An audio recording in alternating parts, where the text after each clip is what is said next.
200 रुपए का T shirt जिसे मैंने डिजाइन किया है और मैं इसे ऑनलाइन बेचता हूँ 300 रुपए में, यानी कि मैंने 100 रुपए का प्रॉफिट कमाया। लेकिन मजे की बात यह है कि ना ही मुझे इस टी शर्ट का स्टॉक रखना पड़ता है और ना ही मुझे इसे डिलीवर करना पड़ता है, और बस यही होता है प्रिंट ऑन डिमांड। और अगले 7 दिन तक मैं यही करने वाला हूँ। तो आज है अक्टूबर 1, यानी कि हमारे चैलेंज का पहला दिन, और आज मुझे चूज करना है कि मैं किस कैटेगरी में अपने टी शर्ट्स बेचूंगा। तो फिर मैं गूगल पे गया और वहाँ पे ढूंढने लगा कि सबसे best print on demand category कौन सी है, और मुझे मिली फिटनेस वाली कैटेगरी। लेकिन मैं ऐसे ही कोई भी डिज़ाइन नहीं बनाऊंगा, मैं उस चीज़ पे डिज़ाइन बनाऊंगा जो फिटनेस इंडस्ट्री के अंदर अभी ट्रेंडिंग चल रही हो। तो फिर मैं गूगल ट्रेंड्स पे गया और वहाँ पर देखने लगा कि अभी फिटनेस की इंडस्ट्री में क्या ट्रेंडिंग चल रहा है, और मुझे मिला ये winter arc. Basically winter arc अक्टूबर से लेकर दिसंबर तक कुछ होता है, और उसमें मतलब सेल्फ इंप्रूवमेंट करते हैं लोग, और इवन वो हर जगह इंस्टाग्राम पे वायरल जा रहा था। तो मैंने सोच लिया था कि अब मैं डिज़ाइन इसी पे बनाऊंगा। तो मैंने सोच लिया था कि मेरे डिज़ाइन में विंटर आर्क का टेक्स्ट तो ज़रूर होगा,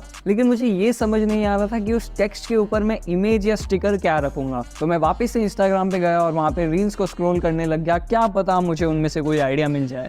और फिर मुझे एक आइडिया मिल गया। अब देखो, अगर तुम लोगों ने ऑगी एंड द कॉकरोचेस देखा होगा तो उसमें एक जैक नाम करके एक कैरेक्टर था जो इंस्टाग्राम पे लिटरली बहुत फेमस है। मतलब बहुत लोग उस पर मीम्स बना रहे और रील्स बना रहे। तो मैंने सोचा क्यों ना मैं उसका एक बॉडी बिल्डिंग टाइप का फोटो लूँ और उसे मेरे टी शर्ट में रखूँ। और फिर मैं गूगल पे गया, वहाँ से मैंने उसका एक बॉडी बिल्डर टाइप का फोटो डाउनलोड किया, उसे स्केच में कन्वर्ट किया, और फिर उसे मैंने मेरे टेक्स्ट के ऊपर रख दिया। यानी कि अब मेरी डिज़ाइन कुछ ऐसी दिख रही थी। तो अब बारी थी इस डिज़ाइन को मेरे टी शर्ट पे डालने की। तो फिर मैं किकिंग पे गया और वहाँ पर जाके मेंस क्लोथिंग में round neck half sleeve standard, हाँ, ये वाली टी शर्ट को सिलेक्ट किया, और फिर वहाँ पर मैंने ब्लैक कलर सिलेक्ट किया और उस पर ये वाला डिज़ाइन डाल दिया। और साइजेस में मैंने एस से लेके XXL तक सिलेक्ट कर दिया था। यानी कि अब हमारे वेबसाइट में ये सारी साइजेस का ऑप्शन रहेगा। फिर मेरा टी शर्ट तैयार हो गया था, लेकिन अब बारी थी एक वेबसाइट बनाने की जहाँ पर मैं इस टी शर्ट को बेचूंगा। तो फिर मैं शॉपिफाई पे गया, वहाँ से मैंने एक नॉर्मल वेबसाइट बनाई। तो मेरी वेबसाइट कुछ ऐसी लग रही थी। तो आज ऐसे ही हमारा पहला दिन खत्म होता है। हम लोगों ने सारा बेसिक प्रोसेस तो कर लिया है,